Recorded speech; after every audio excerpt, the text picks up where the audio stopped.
अरे वाह, क्या सुंदर बगीचा है। चलो कुछ आराम कर लेता हूँ, तेज भूख भी लगी है। यह कहानी उस समय की है जब हनुमान जी लंका से सीता जी की कंगन लेकर वापस आ रहे थे। इतना सुंदर बगीचा तो मैंने आज तक नहीं देखा। यह लीला ऋषि मुनिंदर रूप में विराजमान पूर्ण परमेश्वर की थी। चलो पहले मैं स्नान कर लेता हूँ। हनुमान जी ने सीता माता से लाया हुआ कंगन रखा और तालाब में प्रवेश कर गए। उस कंगन पर ध्यान रखते हुए स्नान करने लगे। तभी वहाँ एक बंदर आया और वह कंगन उठाकर भाग गया। अरे ये क्या? रुको। बंदर ने एक बड़े से घड़े में वह कंगन डाल दिया।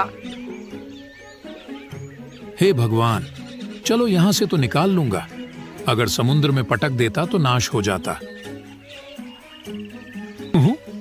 ये क्या? इसमें तो सैकड़ों पड़े हैं।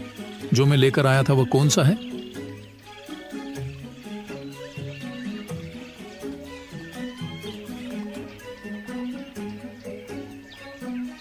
प्रणाम हो महात्मा जी। किसी बंदर ने मेरा कंगन आपके इस घड़े में डाल दिया है। कोई बात नहीं भाई, निकाल ले जाओ। लेकिन इसमें तो ऐसे ही सैकड़ों पड़े हैं। उनमें से मेरे वाला कौन सा है? भले आदमी, तेरा कंगन है और तू ही नहीं पहचान पा रहा है तो इसमें मैं कैसे बताऊं? महात्मा जी, आप तो जानते ही होंगे। दया कीजिए, मेरी पूरी मेहनत बेकार हो जाएगी। कैसी मेहनत? महात्मा जी, क्या आपको पता नहीं? मैं हनुमान हूं और लंका में सीता माता जी का पता लगाकर आया हूं। कौन सी सीता माता का पता लगाकर आए हो? महात्मा जी, आप कौन सी दुनिया में रहते हो? भगवान रामचंद्र जी की पत्नी है सीता माता। लंका के राजा रावण ने उन्हें कैद कर रखा है। मैं उन्हें खोज कर आया हूं। ये कंगन उन्हीं का है। उन्होंने मुझे ये निशानी के रूप में दिया है। भाई, ये आपके रामचंद्र जी न जाने कितनी बार जन्म और मर चुके हैं। ये सृष्टि कोई आज से ही नहीं चल रही। न जाने कितनी बार आप जैसे हनुमान यहाँ आ चुके हैं और कितनी ही बार ये घटना घट चुकी है। महात्मा जी, अभी तो आप मुझे ये बताइए कि वह कंगन कौन सा है? रामचंद्र जी मेरा इंतजार कर रहे होंगे। तो जाइए, आप ले जाइए अपना कंगन। महात्मा जी, इसीलिए तो मैं आपसे पूछ रहा हूं, इनमें मेरा कंगन कौन सा है? कोई भी ले जाइए, सब एक ही काम करेंगे। सब आप ही के द्वारा डाले गए हैं। महात्मा जी, चलो आपकी बात मानी कि ये सब मेरे ही द्वारा डाले गए हैं। लेकिन हर बार हनुमान लेकर भी तो जाता है, इसी में थोड़ी छोड़ जाता है।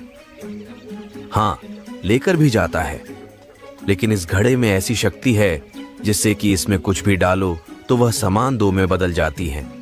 आप चाहो तो प्रयास करके देख सकते हो। हनुमान जी ने पास रखी एक कटोरी उठाई और घड़े में डाली। कटोरी घड़े में डाली तो वह 2 हो गई। वाकई महात्मा जी तो शक्तिशाली लगते हैं, लेकिन कभी और बात करूंगा। हे महात्मा, वैसे आप कौन हैं? आपका नाम क्या है? हमारा नाम मुनींद्र ऋषि है। हनुमान जी ने ऋषि जी को उनका नाम पूछा और प्रणाम करके चले गए। रामचंद्र जी का वनवास का समय पूरा होने पर राज तिलक होने के बाद माता सीता जी सभी सैनिकों और योद्धाओं को उपहार दे रही थी। सीता जी ने हनुमान जी को खुश होकर सबसे कीमती मोतियों की माला दी। हनुमान जी को पता नहीं था कि ये मोती हैं और कितने कीमती हैं। उन्होंने एक एक मोती को निकालकर देखा कि किसी मोती में राम का नाम है या नहीं।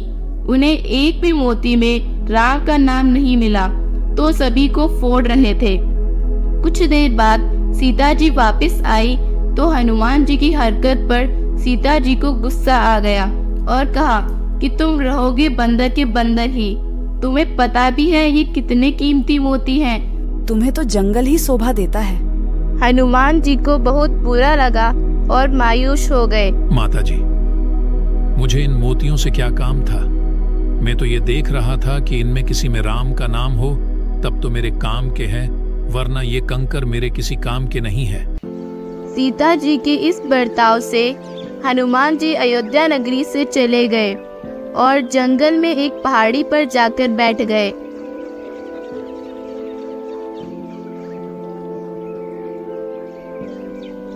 कुछ देर बाद वहां एक साधु आए। राम राम भाई हनुमान। राम राम जी महात्मा जी, आइए बैठिए।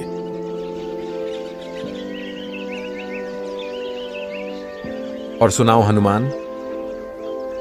महात्मा जी, अयोध्या में भगवान रामचंद्र जी आए हुए हैं। 3 लोक के स्वामी रामचंद्र जी का आज राज्याभिषेक है।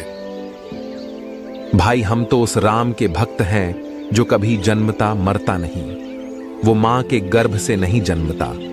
ये राम जी तो न जाने कितनी बार जन्म और मर चुके हैं। अच्छा, यही बातें मुझे एक मुनींद्र नाम के ऋषि जी भी कह रहे थे। जब मैं लंका से लौट रहा था तो वो मुझे एक सुंदर बगीचे में मिले थे। आप उन्हीं के शिष्य हो क्या? वो मैं ही था हनुमान, और तुम्हारे लिए ही यहाँ आया हूँ। हनुमान जी ने उसी समय कबीर परमेश्वर जी के चरणों में गिर गए। क्षमा कीजिए भगवान, हम तो तुच्छ बुद्धि के जीव हैं। कृपया करके मुझे आपका संपूर्ण ज्ञान समझाइए और सत भक्ति प्रदान कीजिए।